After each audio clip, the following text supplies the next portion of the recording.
Hey, Steve Mignani here doing the Junkyard Crawl at Bernardston Auto Wrecking in Bernardston, Massachusetts with a pair of Dodge Plymouth L-bodies. Now, L-body, of course, is a front-wheel drive platform, and if you thought that the K-car of 1981, the Reliance and the Aries, were the first Chrysler front-wheel drivers, not so fast. Way back in 1978, the Omni and Horizon four-door hatchbacks marked Chrysler's first dip into the front-wheel drive pool, which would become bigger and bigger with each passing year. And in 1979, a two-door hatchback version of that four-door Omni arrived in the form of the Dodge Omni 024 and the Plymouth Horizon TC3. Now, of course, the Omni 024 would become the Charger, and the Horizon TC3 would become the Turismo. But the beginning of it all is seen right here. This is Motor Trend magazine, and we all know the drill. But again, this is Motor Trend 1978, February of 78, very early, and they voted the Plymouth Omni and Dodge Omni Plymouth Horizon front-wheel drive cars Car of the Year for 1978, and they really were breakthrough cars. Let's have a peek here at this article. And again, these are the very beginning right here, these four-door hatchbacks. Now, we did do some videos on these things, and they're similar to a Volkswagen Rabbit, but they have nothing in common with a Volkswagen Rabbit, if that makes sense. Watch the video in the playlist for more on that. These things actually go back into the 1960s. The French Chryslers, the Simcas, the Talbots, the bones of those things underpin the theme of the 78 Omni and Horizon. So anyway, it all started here, not the K car in 1981, but inside this magazine we can see a pretty cool story. And here's the pictures of it right here.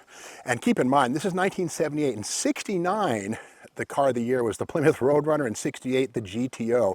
Just a decade earlier. Man, how things changed. But anyway, here is the Omni and Horizon here. Again, these are the hatchbacks, not the two-door L-bodies of 1979 that would follow shortly. But here's the story of the car, Omni Horizon, another first for Chrysler. Again, front-wheel drive. It was their first mass-produced front-wheel drive car. So, you know, they liked it. It was not a bad car. Good for its time.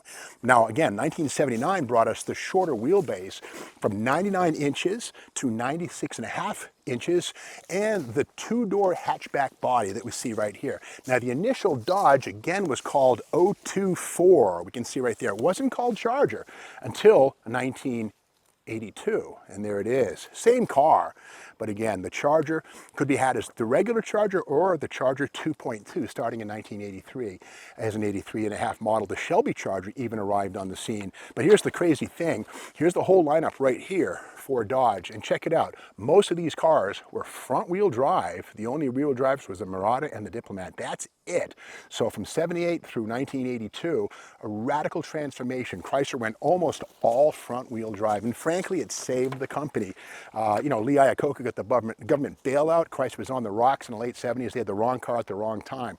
So these are kind of a good example of how those L bodies, the 1979 up, Charger and Turismo, as they later became, kind of helped to make these a sportier car than the four-door hatch. Now this one here has, as they all did, the Trans 4. Now this motor is on its side literally, but this is a manual transmission one here. Here's the flywheel. Right there, a 5-speed manual was what would be found behind this. These are single overhead cams, usually a 2.2, and this one here is a 1985 model year car. And again, 2.2 liters, so the optional bigger engine. And this one does have a later four-headlight grille assembly, the fascia. This is from 87, 88, something like that. So it's been added. But as we make our way through the beginning of these two cars, we can see the Plymouth. This one here, this is a Turismo, which of course is what the Plymouth TC3 Horizon became after about 1983 or so. Yet again, here is the Trans 4 engine. Same basic cowl and engine cradle as the 1981 K car, the Dodge Aries and Plymouth Reliant, but again, very different from the cowl back. And again, that 2.2 liter single head cam 4-popper, very fuel efficient, but very boring at the same time. This one does have air conditioning, and you got to wonder when you turn that on, how much of that horsepower was sapped by running that pump. And you could feel the car slow down a little bit when you punched the gas and put the AC on. Now these are front-wheel drive cars. We can see this one here. Here is one of the spindles right here where the 4-lug wheels would be found. Here's the McPherson strut type suspension here with the tower up front. Again, all that stuff's front-wheel drive. And these are similar cars. The crazy thing about the Charger, the Dodge, and the Plymouth Turismo is that they basically were nearly identical cars. These are the days of the badge engineering, and what Chrysler would do, or Dodge and Plymouth I should say, is they put a pentastar on one, a little star on the other, and they were really indistinguishable. The one way to tell quickly a Dodge from a Plymouth is the VIN. On a Dodge, the second character is a B. On a Plymouth, it's a P. Otherwise, virtually nothing else except for maybe the badge on the grille and the tail will differentiate, because they were truly the same car built on the same assembly lines. Now this one here is kind of interesting. This has the $310 factory optional sunroof right here. And we can see if we can open this thing up.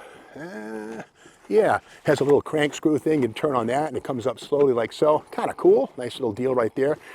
And on this one here, also a sunroof, but this one is a flush mount aftermarket piece right here. That is something that was done at the dealer level. Not sure what that cost, but again, $310 for the factory item, maybe $150 for that one there. These usually leaked. These sometimes leaked. Now again, these are two-door, based on a 96.5-inch wheelbase, about 3 inches shorter than the 4-door Omni hatchback, which actually looks smaller, but these are actually a smaller car. These two-door fastbacks with the hatchback at the tail. And coming around here, we can see on this Charger, it looks like it has the blue and silver Shelby Charger graphics. And speaking of that, here is the catalog for one right here, 1985, something very new, the turbocharger for the Shelby Charger. And with that said, 5 lug wheels only on turbo models, kind of an interesting little twist there. And we can see right here, here's the Shelby Turbo, 1985 Dodge Charger, ready to meet the challenge. And there it is, right, looking real mean and sinister. But here's the thing, this one, the body kit, and of course the Shelby seats. You can see the headrest has the Shelby Competition, the CS in it right there. And do we see them on this car here? No, this one has regular interior and just aftermarket cheeseball 4 lug wheels. So this is somebody's wannabe Shelby Charger. Don't let the blue and silver paint fool you. It's a rattle can special. With that said, these do have the optional $72 trunk spoiler, which you could get. It looked like a Charger 2.2 or a Shelby item, but could be had on any Omni, Charger, 024. We see it here on this Turismo as well. Now this one's an 85. This one's an 86. We know that because it has the centrally high mount stop light right there, a federally mandated thing for 86 up. And something that we can see right here, here's Turismo. And again, this replaced the Plymouth TC3 Horizon right here, that nomenclature right there, a couple of years down. And kind of a sad thing, if you were a model builder in 1966, the very first Charger right here, MPC, what a cool model kit that is. Got a 426 Hemi under the hood.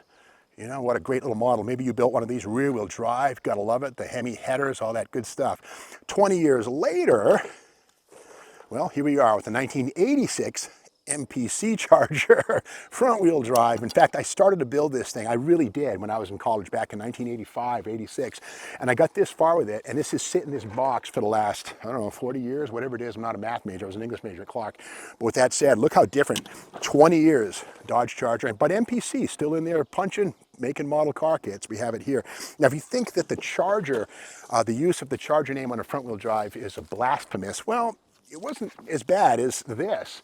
This is the Dodge Challenger. Most people totally forget that between 78 and 83, Mitsubishi rear-wheel drive cars were marketed here as Challengers. Yes, they were. And here it is right here. They had a 2.6 or a 1.6 liter engine. They could be had with 4-wheel disc brakes. There was a Plymouth Sapporo cousin to the Dodge Challenger. But look at that interior, how 70s is that, the plaid. But again, these were fairly peppy cars, but a lot of people says, no way, man, that's terrible they did that. And even to use the Hemi word, look at this, the H word. It says here, both the standard 1.6 liter and optional 2.6 liter engines feature a 2-barrel carburetor, hemispherical combustion chambers. Yep, that's a Hemi Challenger. But with that said, it's basically the Mitsubishi Inline 4, which did have a hemispherical combustion chamber, but was not a 426 Hemi by any stretch. Now you gotta remember too that the K car, when it arrived in 1981, when you got that with the optional 2.6 and an automatic, it did say Hemi 2.6 in the front fender. To me, you know, I was 20 years old or so at that point in time. I remember looking at the Hemi emblem thinking, no. Well, the good news is that, you know, Dodge has really made up for all of these bad memories. I mean, to me, these are bad memories. I remember when Chrysler went to front-wheel drive and I looked at the 5-liter Mustang thinking, what a cool car that is. By comparison, these things to me were just so depressing. But in the last, 10, 15, 20 years, the Hemi is back, the Challenger's back, the Charger's back, the Scat Pack. And in fact, I even have the Scat Pack tattoo on my arm. It's so cool. I thought, hey, I'll put that on my arm, no problem. And the modern era rear-wheel drive Mopars are just awesome. They totally make me forgive these things. I got no problem. In fact, now I see these cars as being important. They're bricks in the chimney that got us to where we are now. Without these things, Chrysler probably would have gone bankrupt. And it's true that Lee Iacocca used to say about the K car in 1981, that horrible little box that shared its bones with these L bodies, but that was a K body. He would say, if you can find a better car for $59.99, buy it. And people took him up on that, and they sold like 1 million or more of those little K cars for many, many years. Front-wheel drive, depressing cars, but it kept Chrysler alive. So it allowed us to get where we are now. So that's the story of how a Plymouth Turismo and a Dodge Charger are kind of the same car. But again, if you look at the VIN, you'll see a small difference in the second spot beyond the letters and characters on the bodies. Now, if you like this video, be sure to give us a thumbs up and share this video. Subscribe to the Steve Maggs YouTube channel. And by all means, hit the bell so you're aware of the next video, which hits tomorrow morning.